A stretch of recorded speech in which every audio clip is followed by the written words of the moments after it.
Vamos passar para Geraldo Alckmin, que eu acho que hoje Vamos. também é um assunto interessante. O vice-presidente Geraldo Alckmin falou há pouco aqui no UOL hoje e chamou a atenção que ele falou a respeito de Jair Bolsonaro. Vamos ouvir Alckmin. Diz... É um desocupado. É uma coisa meio panfletária, né? Meio descompromissada com as coisas. É fake news, e advoga uma tese quase incivilizatória. Quem não é democrata não deve participar de eleição. O Mário Covas dizia, olha, a gente pode ser mais gordo, mais magro, mais alto, mais baixo, tem vários caminhos. Agora, uma coisa diferencia: quem tem apreço pela democracia e quem não tem apreço pela democracia. Essa é a primeira divisão.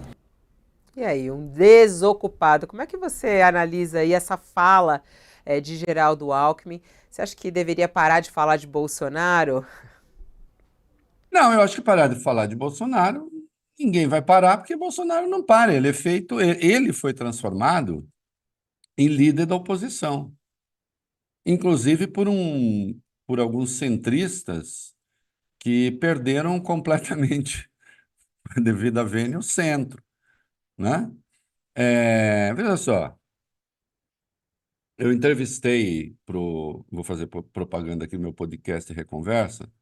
A entrevista que foi ao ar ontem é com o João Amoedo, que criou o Partido Novo e acabou sendo expulso do próprio partido, né?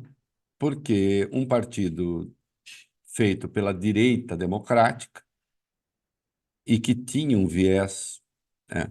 Alguns esquerdistas dizem não existe direita democrática. É falso, queridos, existe, né?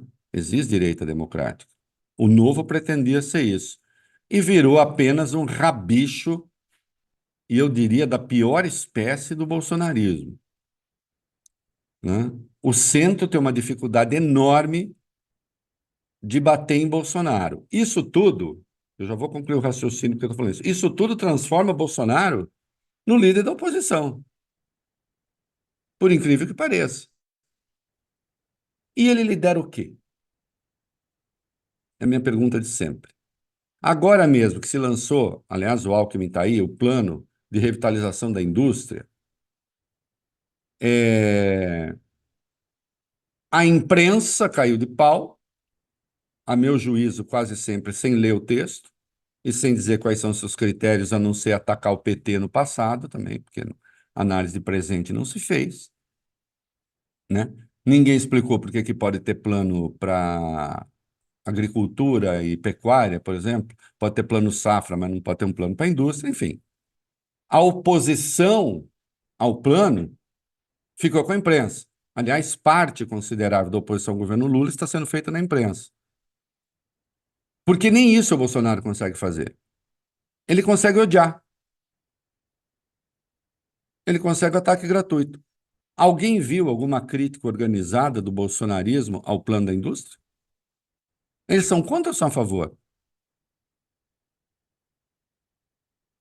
O deputado Ricardo Barros, bolsonarista, elogiou. O Bolsonaro ficou bravo com ele. O Valdemar Costa Neto, depois de dizer que a palavra dele não tem curva, e dizer, não, eu reitero, me elogio ao Lula, aí teve que gravar um vídeo. O Bolsonaro tem essa coisa, essa fragilidade, né?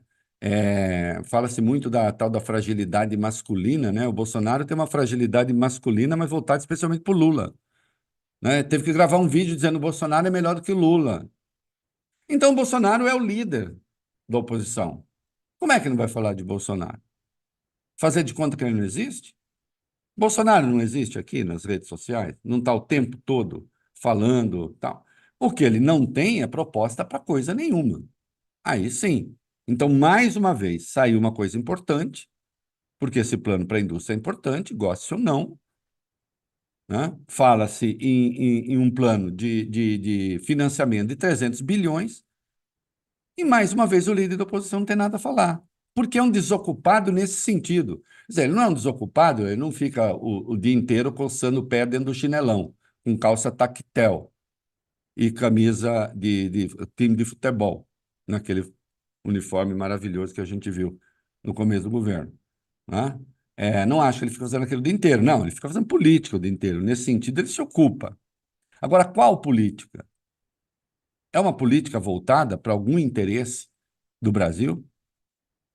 Ainda que ele fosse contra tudo isso, ainda que ele fosse contra a reforma tributária, então diga qual é a sua, fosse contra o arcabouço fiscal, então diga qual é o seu, fosse contra agora o plano de revitalização da indústria, então diga qual é o seu. Não. Ele fica ocupado em xingar e em odiar. E volta às suas baterias, né, para questões que juntam a sua turma, né, deixa essa turma compacta, é um grupo importante, sim, sem dúvida, mas que ao mesmo tempo, e acho que isso que desespera também uma parte da oposição na imprensa, ao mesmo tempo não viabiliza uma possibilidade, uma alternativa ao PT.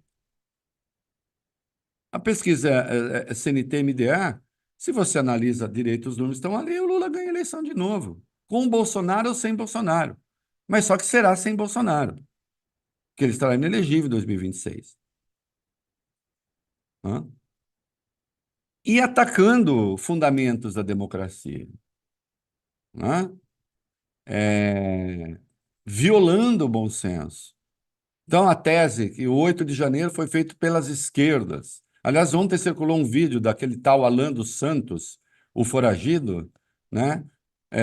Mas aí, pela primeira vez dizendo, acho alguma coisa que realmente coincide com a realidade, não foram as esquerdas. Foi a nossa turma que fez aquilo. Só que, é claro, o Alan dos Santos diz isso de um ponto de vista da extrema-direita, porque esperava que os militares, ele queria isso, né? Então, é um sujeito que está aí atacando a democracia o tempo todo, Jair Bolsonaro. O Alckmin tem razão, ele não participa do pacto civilizatório. Há um esforço no Brasil para normalizar o bolsonarismo. Eu não normalizo. Esse negócio de que o bolsonarismo só precisa de um banho de loja, tem essa tese. Eu já li isso. Indecorosa, indecente, vergonhosa. De que o bolsonarismo só é mal vestido, só é mal ajambrado, do ponto de vista ideológico. Se passar no barbeiro, se passar tomar um banho, arrumar um personal stylist, né? Descobrir, sei lá, os dons dos tons pastéis, então aí ele fica aceitável na democracia. Não, o problema do bolsonarismo não é de aparência, é de essência. O problema do bolsonarismo não é ser mal ajambrado, é ter uma índole ruim, incompatível com a democracia, não aceitar o outro. Essa gente introduziu, transformou esse troço numa vertente política. Até quando a oposição no Brasil, o confronto era PT-PSDB, por exemplo, havia extrema-direita ali no antipetismo e tal, mas as pessoas conversavam. Esse negócio de nem família conversar muitas vezes, que é assim, não vou sentar com você, sabe por quê? Porque você gosta de gay, eu não gosto. Porque você gosta de comunista, eu não gosto. Porque você gosta de não sei o quê, eu não gosto. Então, se eu não gosto, eu não quero nem falar, você não tem direito de existir. Hã? Essa é a política do bolsonarismo. E, infelizmente, esses caras lideram a oposição. Ou não é ele que dá as cartas ali no PL? Em boa parte é. O Valdemar até tentou dar uma, né? Mas não conseguiu. Né? E contamina outros na política. Eu jamais me cansarei de convidar o Rogério Marinho a lastimar a sua própria biografia, o senador do Rio Grande do Norte, do PL, né? Que era considerado um conservador, inteligente e tal, virou um extremista. Olha as coisas que ele fala. E sempre falando baixinho em nome da democracia. Né? Então, o Bolsonaro não participa mesmo do pacto civilizatório democrático. Né? Ô, Reinaldo, você estava falando do Valdemar, né? Eu até lembrei do o Valdemar que ficou naquela enrascada porque ele foi elogiar o Lula e aí o Bolsonaro ficou bravo, falou que tinha que implodir o partido e tudo mais. Aí depois ele fez um novo vídeo, não sei nem se você chegou a ver esse vídeo novo do Valdemar, e aí ele fala, não, olha, teve foi uma confusão, eu quero dizer o seguinte, que Lula não chega aos pés de Isso. Bolsonaro.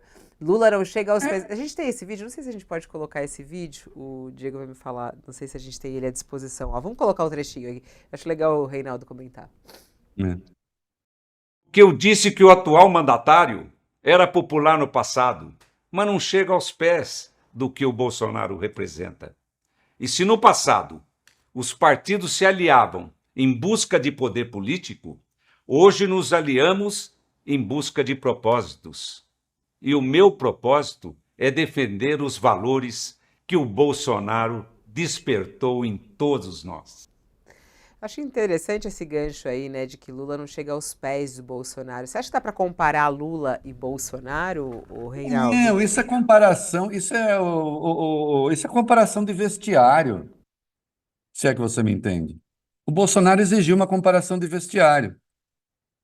E falando assim, o do Bolsonaro é maior. Ah, não consta. Agora, de qualquer modo, isso é uma coisa estúpida. O quê? É maior em quê?